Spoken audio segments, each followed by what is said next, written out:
ऐवान बाला ने 27वीं आईनी तरमीम 2025 की 2/3 अक्सरियत से मंजूरी दे दी। आईनी तरमीम के लिए तहरीक वजीर कानून आजम नज़ीर तारड़ ने पेश की। सेनेट ने 59 आईनी शिकों में तरमीम की मंजूरी। ऐवान बाला में तरामीम के हक में 64 अरकान ने वोट दिया।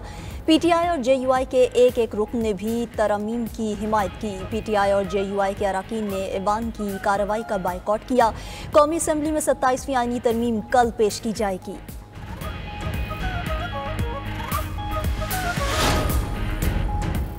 नायब वज़ीर आज़म सेनेटर इसहाक डार ने कहा है कि 27वीं तरमीम के हवाले से कोशिश की गई अफ़हाम व तफ़हीम के साथ मामलात आगे बढ़ें। इब्तदाई मुसव्वदे में NFC, तालीम और आबादी के अमूर भी शामिल थे। पीपल्स पार्टी से NFC से मुतल्लिक अमूर पर बातचीत की गई। वज़ीर आज़म शहबाज शरीफ ने मामलात को बातचीत से आगे बढ़ाया। सेहत, तालीम, आबादी से लेकर बहुत सी चीज़ें दुरुस्त करने वाली हैं।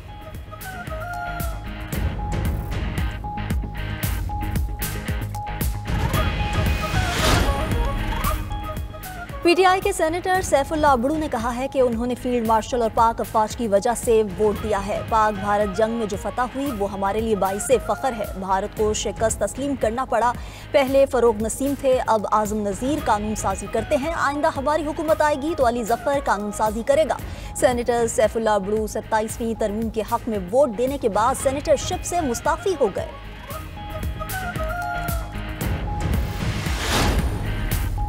कौमी असम्बली के इजलास में राजा परवेज अशरफ ने अपोजिशन को निशाने पर रख लिया। PTI वालों को मुल्क दुश्मन करार दे दिया। बोले, लगता है असद कैसर ने आईनी तरमीम का मुसव्वदा पढ़ा ही नहीं।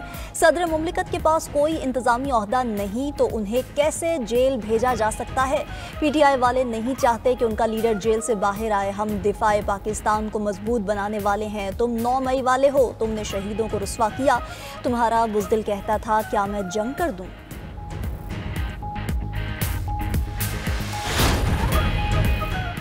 नई दिल्ली के मेट्रो स्टेशन में धमाका, 8 अफराद हलाक, मुतादिद जख्मी हो गए। भारतीय मीडिया के मुताबिक धमाका चांदनी चौक के करीब एक गाड़ी में हुआ। धमाके के बाद करीब मौजूद 4 गाड़ियों में आग भड़क उठी।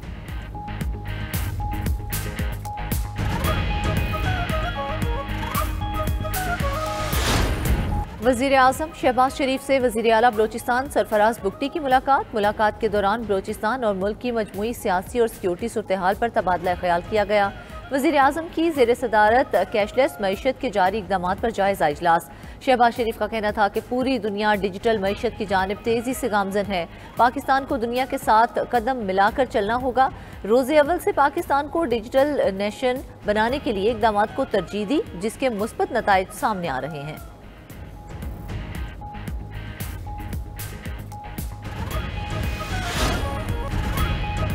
वज़ीर आला खैबर पख्तूनख्वा के खिलाफ पीका एक्ट के तहत मुकदमा दर्ज। सुहेल आफरीदी पर रियासती इदारों के खिलाफ नफरत, गुमराहकुन मालूमात, झूठे और बेबुनियाद बयानात पर मबनी वीडियो सोशल मीडिया पर फैलाने का इल्ज़ाम है। शहरी की शिकायत पर वज़ीर आला के खिलाफ मुकदमा cyber crime reporting centre Islamabad में दर्ज किया गया।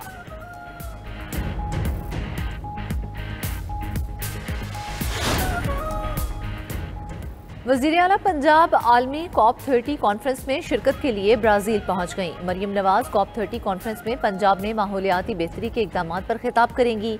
अपने एक्स पैगाम में मरियम नवाज ने कहा कि COP कॉन्फ्रेंस में शिरकत के लिए ब्राज़ील के शहर हेलम की जानिब रवां दवां है।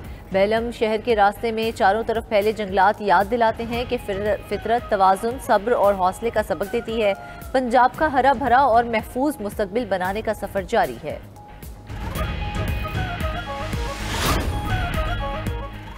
ओवल ऑफिस में अमेरिकी सदर ट्रंप को थकन के बायस नींद आ गई। ट्रंप के दफ्तर में आंखें बंद होने करने की तस्वीर सोशल मीडिया पर वायरल। कारकर्दगी पर सवालात उठने लगे। ट्रंप के नाकदीन की तनकीद। नींद से बेदार होने वाला डॉन वापस आ गया। कैलिफोर्निया के गवर्नर गैविन न्यूज़रूम का तंजिया तबसरा। व्हाइट हाउस की तर्जमान ने कहा कि सदर सो नहीं रहे थे बल्कि सहाफ़ियों के सवालात के जवाब दे रहे थे। इसराइल ने गाजा में तुर्क अफवाज की तैनाती को मुस्तरद कर दिया। तर्जमान इसराइली हुकूमत का कहना है कि तुर्किया ने नेतन्याहू समेत 37 इसराइली एहलकारों के वारंट गिरफ्तारी जारी किए। अमेरिका इसराइल पर गाजा इंटरनेशनल सिक्योरिटी फोर्स में तुर्किया को शामिल करने के लिए दबाव डाल रहा है। तुर्किया गाजा के अंदर आलमी अमन दस्तों में शामिल नहीं हो सकता।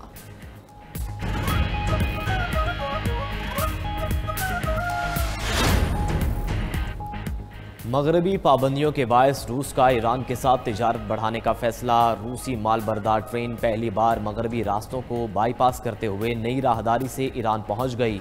रूसी ट्रेन काजाकिस्तान और तुर्कमानिस्तान के रूट से ईरान में दाखिल हुई। इससे कबल रूस जॉर्जिया तुर्की का रास्ता इख्तियार करता था। नई राहदारी रूस को मशरिक़ वुस्ता, खलीज और भारत तक तेज़ तर रसाई फराहम करेगी।